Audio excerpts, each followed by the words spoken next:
Hello and welcome to Criminal Justice in a Nutshell. My name is Dr. John Fisher, and I am here today to welcome you to CRJ514, Constitutional Judicial Processes with Ashford University.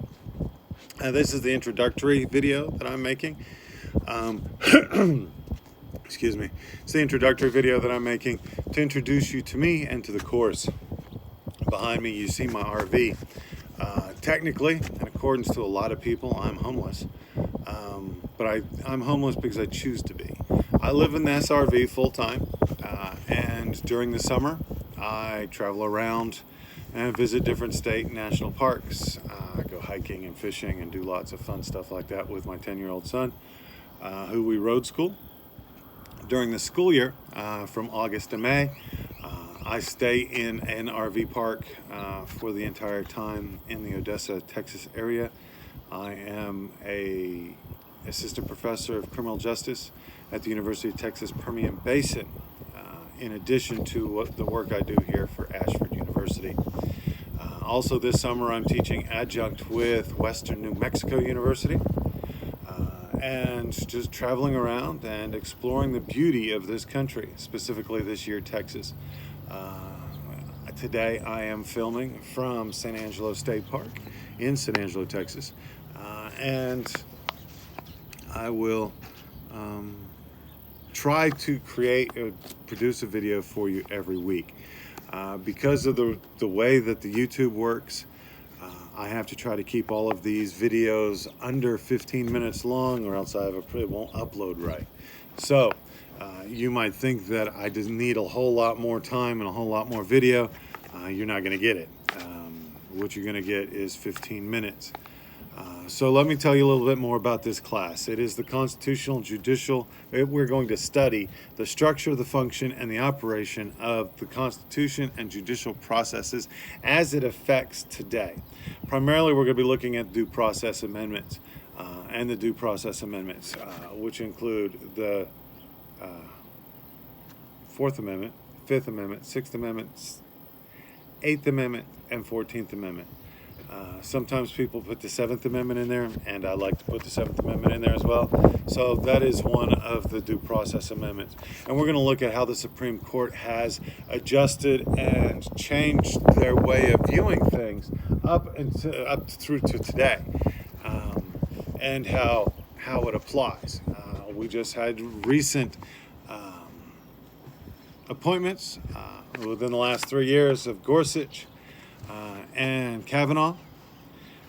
Gorsuch has seemed to have been voting against the conservatives and against the Republicans since he was appointed by President Trump. So we'll see.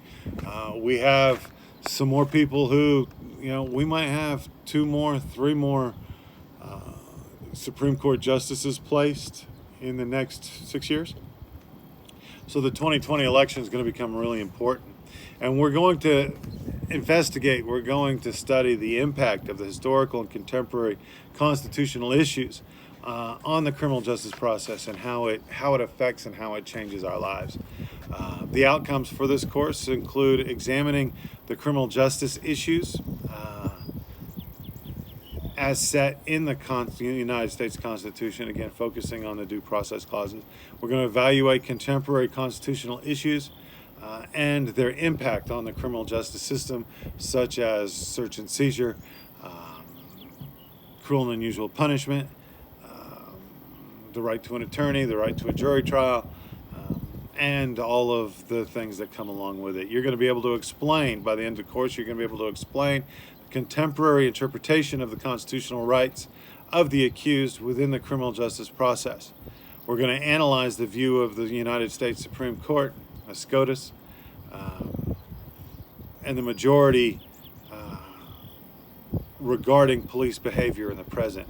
We're going to look at the way police officers act. We're going to look at how they behave and how their actions and their behaviors are restricted by the Constitution and the Bill of Rights, specifically the due process amendments.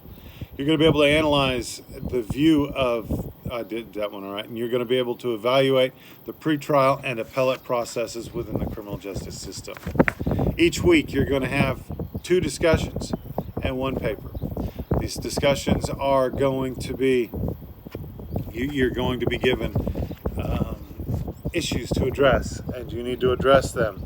You need to address them using APA writing style. You need to cite your sources and cite your information. And when you respond to 2 or 3 of your classmates, whichever one is determined by the instructions, you will also have to put a constructive. Hopefully the wind's not affecting my microphone. I've got the microphone kind of hopefully blocked. The wind just picked up all of a sudden. You get to see my messy hat hair. Okay, so, and then you're going to have a final paper. Your final paper is going to be the Supreme Court philosophies utilizing one of the due process amendments. I recommend that today, as soon as you finish watching this video and reading the introduction stuff, that you go off to week 6 and you read the instructions for the research paper. And then you can figure out what you want to do with your research paper. Then all of your discussions and all of your weekly papers can reflect and can work towards writing your final project. While we're talking about plagiarism, my plagiarism rule is this: anything over 10%, I'm going to examine. I'm going to investigate. I run your paper through 2 plagiarism checkers. The first one is Turnitin, which is provided by the school, and then the second one is Grammarly. I do this because if I just run your paper through the school and through Turnitin at the school looks at every single paper that has been written and turned into Ashford University, as well as looking at the other websites and other journals and everything else. So if you're writing me a 2-page paper on search and seizure, do you think that you're going to be using the same exact sources that everybody else has used? I think you are. And it's going to cause your plagiarism rate, your similarity rating to go up. So anything above 10%, I'm going to look into and I'm going to investigate. If your Turnitin comes out to be 40% and then your Grammarly comes out to be 2%, I'm not going to worry about it. Okay. The report that I'm going to turn into the school is going to be the Turnitin report. And let me tell you how this works. The first time that I catch you plagiarizing, or your similarity rate is higher than 10%, I'm going to send it back to you and I'm going to say, right at this moment, I'm giving you a 0. Please fix this and resubmit it. I will regrade it, and I will. The second time I catch you, I'm going to give you a 0. No questions asked. I'm going to send you back. I'm going to send you the Turnitin report. I'm going to say, here you go. You've plagiarized the second time. I am also going to send an email to your advisor saying, I'm having this problem with this student. Please address it. Okay. The third time that I catch you plagiarizing or cheating, anything above 10%, I'm going to take that report and I'm going to mail it to the school disciplinary committee, and I am going to request a disciplinary action taken against you. You will automatically fail my course. Let me let that sink in for a second. Your third offense of plagiarism in my class, you will fail. You will get a 0, and there will be no questions asked on my part. And I will submit it to disciplinary action. You are cops. You want to become criminal justice professionals. I'm going to hold you to that standard. Okay. Grammarly. I've been teaching here at Ashford University for a little over 2 years, 2.5 years. And I have found one of the biggest problems is grammar. Okay. We are writing at an academic level, and I expect to read at an academic level. I'm going to run your papers through the Grammarly grammar check software. I grade for grammar. I know that I had a negative review a couple weeks ago from a class that I ended that says, I don't know if Dr. Fisher is a criminal justice professor or an English professor, but he should be neither. That student on a 2-page paper had consistently had over 130 grammar errors. It made their paper unreadable. Okay, so anyway, let me talk a little bit more about what I do. Okay, and each week we're going to have 2 discussions that are going to cover a topic. I use that additional, okay, granted, at the beginning of every week I'm going to give you a lecture, a written lecture that's going to be in the announcements. midweek or at the end of the week, I'm going to give a video just like this one where I'm going to recap and I'm going to recover the things that we've gone over. And then in the discussions, I'm going to add additional information. It's going to be additional lecture information. I'm going to pick, there's 6 of you in the class at this moment. So each of you will end up getting an additional lecture. Read them all because it has additional input.